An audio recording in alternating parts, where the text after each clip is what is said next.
Today we are going to learning about 10th biology 4th chapter excretion part 2. ఈ part 2లో నేనేం చెప్పదలుచుకున్నానంటే ఈ chapter మొత్తం మీద ఏవైతే హార్డ్ వర్డ్స్ ఉన్నాయో అవన్నీ కూడా మనం ఫస్ట్ నేర్చుకుందాం. ఆ హార్డ్ వర్డ్స్ అన్నీ కూడా మనకు వచ్చేస్తే ఇక లెసన్ వినేటప్పుడు మీరు ఓన్గానే ఆ వర్డ్స్ని యూజ్ చేసుకుంటూ నోట్స్ ప్రిపేర్ చేసుకోవటానికి చదువుకోవటానికి కూడా మీకు ఈజీగా ఉంటుంది. ఫస్ట్ వన్ మనం హార్డ్ వర్డ్స్ వాటి యొక్క స్పెల్లింగ్స్ నేర్చుకుందాం. ఎక్స్క్రీషన్లో hard words nitrogenous compounds, ammonia, urea, uric acid, abdominal cavity, length, breadth, renal artery, renal vein, ureter, cortex, medulla, microscopic renal tubules. ఈ టోటల్ చాప్టర్లో మొత్తం కూడా 52 వర్డ్స్ని నేను సెలెక్ట్ చేయడం జరిగింది. ఈ వర్డ్స్ని మీరు స్పెల్లింగ్స్ నేర్చుకుంటే పర్ఫెక్ట్గా ఈ చాప్టర్ మొత్తం మ్యాటర్ని మీరు ఈజీగా రాయడానికి ఉంటుంది. ఇక ఇప్పుడు మనం టోటల్ 13 వర్డ్స్ ఇందులో అయిపోయినాయి. ఇక నెక్స్ట్ 13 వర్డ్స్ తర్వాత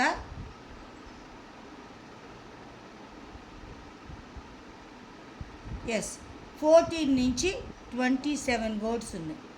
nephrons, uriniferous tubules, Bowman's capsule, glomerulus, squamous epithelial cells, podocytes, proximal convoluted tubule, distal convoluted tubule, loop of Henle, peritubular capillaries, efferent arteriole,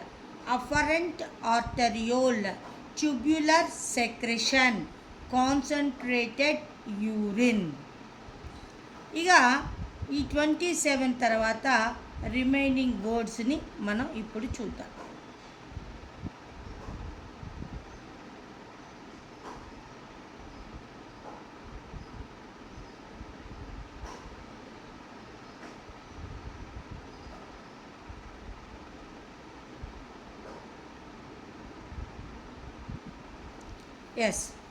ఈ కాన్సన్ట్రేటెడ్ యూరిన్ టోటల్ 27 వర్డ్స్ అయిపోయినాయి. 27 words అయిపోయిన తర్వాత remaining words ఎక్కడున్నాయో చూద్దాం. ఈ remaining వర్డ్స్ని కూడా మనం ఒక్కసారి నేర్చుకుందాం. Alkaloids, tannins, resins, latex, gymnosperms, varnishes, Pinus, Hevea brasiliensis, Jatropha, Brugman. ఇవే కాకుండా ఇంకా remaining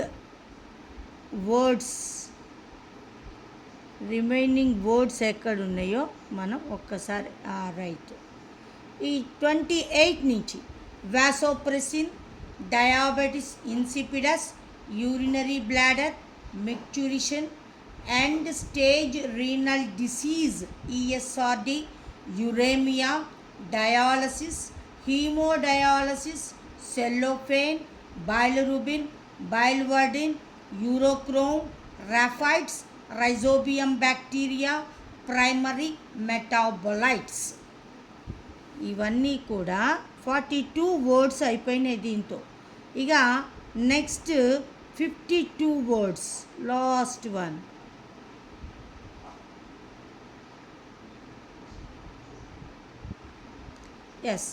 alkaloids, tannins, resins, latex, gymnosperms, varnishes, Pinus, Hevea brasiliensis, Jatropha, Brugman. ఇట్లా టోటల్గా 52 వర్డ్స్ని నేను సెలెక్ట్ చేసి ఇక్కడ రాయటం జరిగింది. వీటి యొక్క స్పెల్లింగ్స్ నేర్చుకుంటే చాలా ఈజీగా మనం ఎక్స్క్రీషన్ చాప్టర్ని నేర్చుకోవటం అనేది జరుగుతుంది.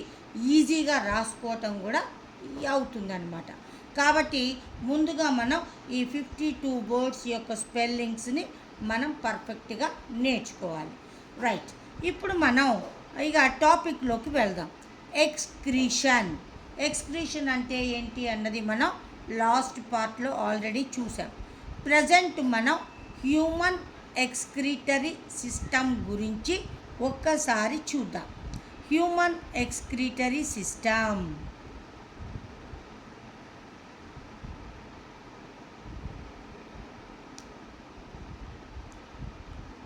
ఎక్స్క్రీటరీ సిస్టమ్ ఇన్ హ్యూమన్ బీయింగ్స్లో ఎక్స్క్రీటరీ సిస్టమ్ అనేది ఎలా ఉంటుంది అన్న దాని గురించి ఇప్పుడు మనం చూద్దాం. మరి దీంట్లో మనం ఎక్స్క్రీటరీ సిస్టమ్ని ఒక్కసారి అబ్జర్వ్ చేద్దాం. రైట్, ఇది హ్యూమన్ యొక్క ఎక్స్క్రీటరీ సిస్టమ్. ఈ ఎక్స్క్రీటరీ సిస్టంలో 2 కిడ్నీస్ ఉంటాయి. ఈ 2 కిడ్నీస్ కూడా ఎలా ఉంటాయి అంటే ఈ 2 కిడ్నీస్ కూడా బీన్ షేప్లో ఉంటాయి. ఈ 2 కిడ్నీస్ కూడా ఏ షేప్లో ఉంటాయి అంటే బీన్ షేప్లో ఉంటాయి. మరి ఇక్కడ చూడండి, ఈ లెఫ్ట్ కిడ్నీ కంటే రైట్ కిడ్నీ కొద్దిగా కింది వైపుకు ఉంటుంది. ఎందుకని కింది వైపుకు ఉంటుంది అంటే ఈ రైట్ సైడ్ లివర్ అనేది ఈ పై పార్ట్ని ఆక్యుపై చేస్తుంది. అందువల్ల లెఫ్ట్ కిడ్నీ కంటే రైట్ కిడ్నీ కొద్దిగా కిందకి ఉండటం అనేది, కొద్దిగా డౌన్కి ఉండటం అనేది జరుగుతూ ఉంటుంది. మరి ఈ కిడ్నీస్ అనేవి ఎక్కడ లొకేట్ అయి ఉంటాయి? ఈ కిడ్నీస్ అనేవి మన బాడీ క్యావిటీ, డయాఫ్రమ్ అన్నది ఈ పదం మనం రెస్పిరేటరీ సిస్టంలో చూసాం. ఈ డయాఫ్రమ్ అనేది ఏం చేస్తుంది అంటే మన బాడీ క్యావిటీని 2 పార్ట్స్గా డివైడ్ చేస్తుంది. డయాఫ్రమ్కి పైన ఉన్న పార్ట్నేమో, పైన ఉన్న క్యావిటీని చెస్ట్ క్యావిటీ అంటారు. ఈ డయాఫ్రమ్కి కింద ఉన్న క్యావిటీని ఏమంటారు అంటే అబ్డామినల్ క్యావిటీ అని చెప్పేసి అంటూ ఉంటారు. మరి ఈ కిడ్నీస్ ఎక్కడ లొకేట్ అయి ఉంటాయి అంటే అబ్డామినల్ క్యావిటీలోనే ఇవి లొకేట్ అయి ఉండటం అనేది జరుగుతూ ఉంటుంది.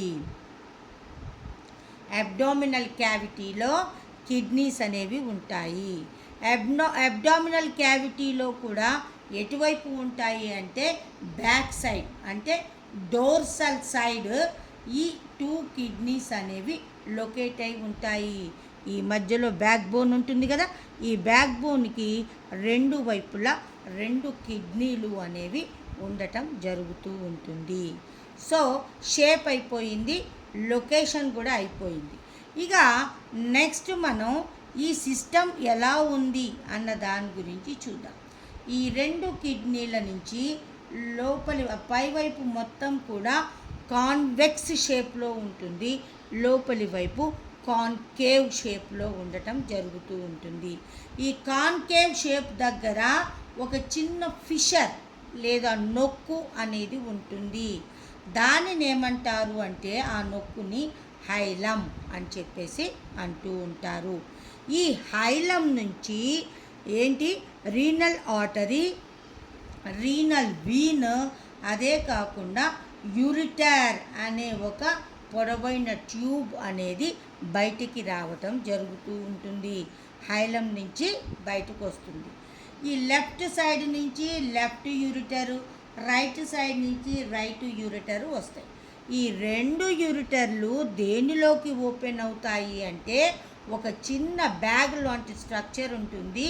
దానిని ఏమంటారు అంటే బ్లాడర్, యూరినరీ బ్లాడర్ అని చెప్పేసి అంటూ ఉంటారు.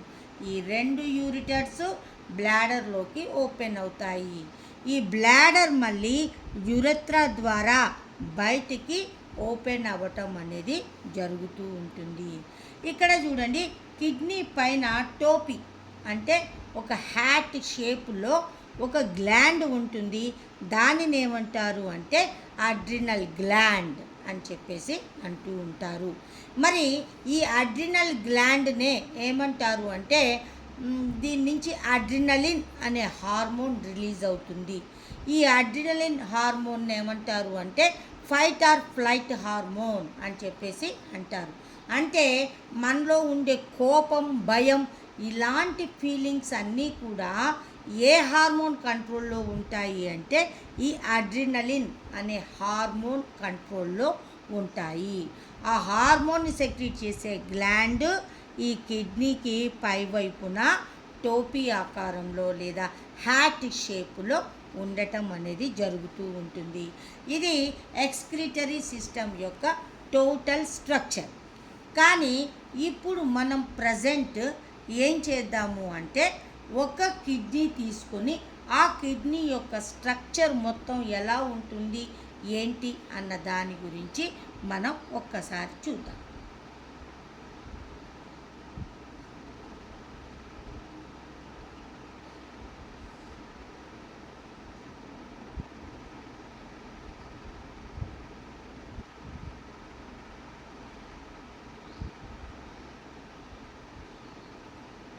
ఇది ఎక్స్క్రీటరీ సిస్టమ్.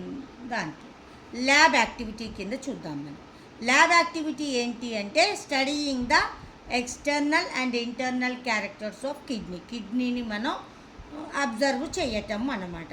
మరి మెటీరియల్స్ ఏంటి అంటే షీప్ లేదా గోటు యొక్క కిడ్నీ, ట్రే, తర్వాత ఇంకొకటి ఏంటి అంటే బ్లేడ్, జగ్ ఆఫ్ వాటర్ తీసుకోవాలి. ఇవన్నీ కూడా రిక్వైర్డ్ మెటీరియల్ కిందకు వస్తాయి. ఇక ప్రొసీజర్ ఏంటి అంటే ఆ కిడ్నీలో మొత్తం బ్లడ్ ఏం లేకుండా దాన్ని డ్రైన్ చేయాలి. డ్రైన్ చేసిన తర్వాత దాని యొక్క షేప్ని మనం ఒక్కసారి అబ్జర్వ్ చేయాలన్నమాట. మరి ఆల్రెడీ మనం చూసినాం కిడ్నీ అనేది ఏ షేప్లో ఉంటుంది అన్నది. ఇగో చూడండి, ఇది కిడ్నీ ఆఫ్ గోట్. ఏ షేప్లో కనబడుతుంది మనకి? ఇది బీన్ షేప్లో కనబడుతుంది. ఇక్కడ ఒక నొక్కు ఉంది చూసారా, దానినే ఏమంటారు అంటే హైలమ్ అని చెప్పేసి అంటూ ఉంటారు. ఇప్పుడు మనం కిడ్నీ యొక్క స్ట్రక్చర్ గురించి ఒక్కసారి చూద్దాం.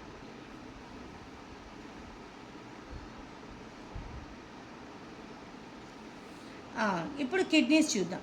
కిడ్నీ యొక్క లొకేషన్ చూసాము, దాని యొక్క షేప్ కూడా మనం చూసాం. మరి ఈ కిడ్నీ అనేది ఎంత లెంత్లో ఉంటుంది అన్న దాని గురించి ఒక్కసారి చూద్దాం. ఈ హ్యూమన్ కిడ్నీస్ అనేవి 10 సెంటీమీటర్ లెంత్లో ఉంటాయి. తర్వాత 5 to 6 సెంటీమీటర్ బ్రెడ్త్లో ఉంటాయి. లెంత్ అంటే పొడవు, బ్రెడ్త్ అంటే వెడల్పు.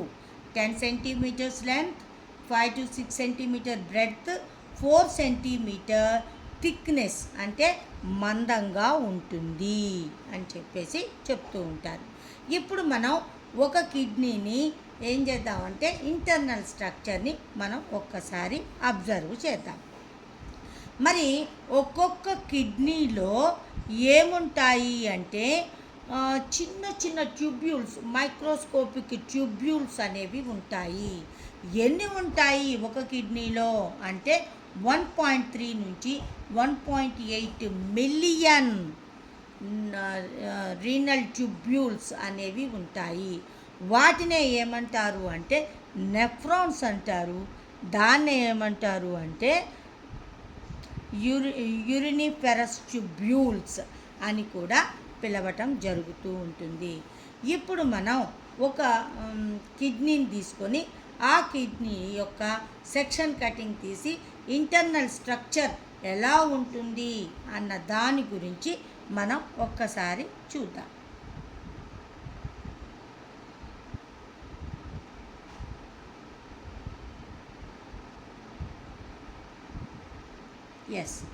ఇది ఒక కిడ్నీ తీసుకొని దాని యొక్క ఇంటర్నల్ స్ట్రక్చర్ని ఒక్కసారి అబ్జర్వ్ చేద్దాం. ఇది ఒక కిడ్నీ. ఈ కిడ్నీ యొక్క ఇంటర్నల్ స్ట్రక్చర్ అన్నమాట. ఇక ఈ కిడ్నీ యొక్క ఇంటర్నల్ స్ట్రక్చర్ని మనం అబ్జర్వ్ చేస్తే చూడండి, ఈ పైవైపు మొత్తం కూడా కలర్ అనేది తిక్కుగా ఉంటుంది. ఎక్కడైతే కలర్ తిక్కుగా ఉంటుందో ఆ పార్ట్ని ఏమంటారు అంటే కార్టెక్స్ అని చెప్పేసి అంటూ ఉంటారు. ఈ రెడ్ కలర్లో వేసాను చూసారా, థిక్ కలర్లో, దాన్నే ఏమంటారు అంటే కార్టెక్స్ అని చెప్పేసి అంటూ ఉంటారు. ఈ కార్టెక్స్ లోపలి వైపు కలర్ తక్కువగా కానీ లేదా కలర్లెస్గా కానీ ఉన్న పార్ట్ ఉంటుంది. ఆ కలర్లెస్ పార్ట్ని ఏమంటారు అంటే మెడుల్లా అని చెప్పేసి అంటూ ఉంటారు. ఈ మెడుల్లా పార్ట్లో ప్లేస్లో ట్రయాంగిల్ షేప్లో ఉన్న స్ట్రక్చర్స్ ఉంటాయి. వీటిని ఏమంటారు అంటే రీనల్ పిరమిడ్స్ అని చెప్పేసి అంటూ ఉంటారు. మరి ఈ రీనల్ పిరమిడ్స్కి మధ్యలో చిన్న చిన్న గ్యాప్స్ ఉన్నాయి. వాటిని ఏమంటారు అంటే రీనల్ కాలమ్స్ అని చెప్పేసి అంటూ ఉంటారు. ఈ రీనల్ పిరమిడ్స్కి చివర్లో షార్ప్గా ఉన్న పార్ట్స్ ఉన్నాయి కదా, వీటిని ముందు పార్ట్లను ఏమంటారు అంటే క్యాలిసెస్ అని చెప్పేసి అంటూ ఉంటారు. మరి ఈ రీనల్ పిరమిడ్స్లో ఏమి ఉంటాయి అంటే microscopic renal tubules, nothing but nephrons అనేవి ఈ రీనల్ పిరమిడ్స్లో లొకేట్ అయి ఉంటాయి. మరి ఇంతకుముందు ఏం చెప్పుకున్నాం మనం, ఒక కిడ్నీలో ఎన్ని ఉంటాయి, 1.3 నుంచి 1.8 మిలియన్ రీనల్ ట్యూబ్యూల్స్ లేదా నెఫ్రాన్స్ అనేవి ఒక కిడ్నీలో ఉంటాయి. ఈ కిడ్నీ ఫంక్షనింగ్ మొత్తం కూడా వేటి మీద డిపెండ్ అయి ఉంటుంది అంటే ఈ నెఫ్రాన్స్ మీదనే డిపెండ్ అయి ఉంటుంది. సో ఏమని చెప్పవచ్చు అంటే కిడ్నీ యొక్క structural and functional unit parts ఏంటి అంటే ఈ నెఫ్రాన్స్ అని మనం చెప్పవచ్చు. కిడ్నీస్ యొక్క స్ట్రక్చరల్ అండ్ ఫంక్షనల్ ఆర్గాన్స్ ఏంటి అంటే నెఫ్రాన్స్. ఓకే, ఇది కిడ్నీ యొక్క ఇంటర్నల్ స్ట్రక్చర్. ఇక ఈ మొత్తం పిరమిడ్స్ అన్నీ కూడా, ఈ రీనల్ పిరమిడ్స్ మొత్తం కూడా క్యాలిసెస్ మొత్తం కూడా దేంట్లోకి ఓపెన్ అవుతుంది అంటే ఒక ఎంటీ స్పేస్లోకి ఓపెన్ అవుతుంది. ఈ ఎంటీ స్పేస్ని ఏమంటారు అంటే పెల్విస్ అని చెప్పేసి అంటూ ఉంటారు. ఈ పెల్విస్ దగ్గర బయటి వైపుకి ఒక చిన్న ఫిషర్ లేదా నొక్కు ఉంటుంది. దానినే ఏమంటారు అంటే హైలం అని చెప్పేసి అంటూ ఉంటారు. ఈ హైలం నుంచి రీనల్ ఆర్టరీ, రీనల్ వీన్, యూరెటర్ ఇవన్నీ కూడా ఎగ్జిట్ అవటం, బయటకి రావటం అనేది జరుగుతూ ఉంటుంది. ఇది కిడ్నీ యొక్క ఇంటర్నల్ స్ట్రక్చర్. ఇక మనం దీని యొక్క స్ట్రక్చరల్ అండ్ ఫంక్షనల్ యూనిట్ ఏంటి అంటే నెఫ్రాన్స్ అని చెప్పుకున్నాం. ఇప్పుడు మనం ఒక నెఫ్రాన్ని తీసుకొని ఆ నెఫ్రాన్ యొక్క స్ట్రక్చర్ని ఒక్కసారి పరిశీలిద్దాం. ఇది నెఫ్రాన్, ఒక నెఫ్రాన్ యొక్క స్ట్రక్చర్. ఈ నెఫ్రాన్ యొక్క స్ట్రక్చర్ని అబ్జర్వ్ చేసినప్పుడు దీంట్లో మెయిన్గా ఎన్ని పార్ట్స్ కనబడతాయి మనకి అంటే మొత్తం 4 పార్ట్స్ కనబడతాయి.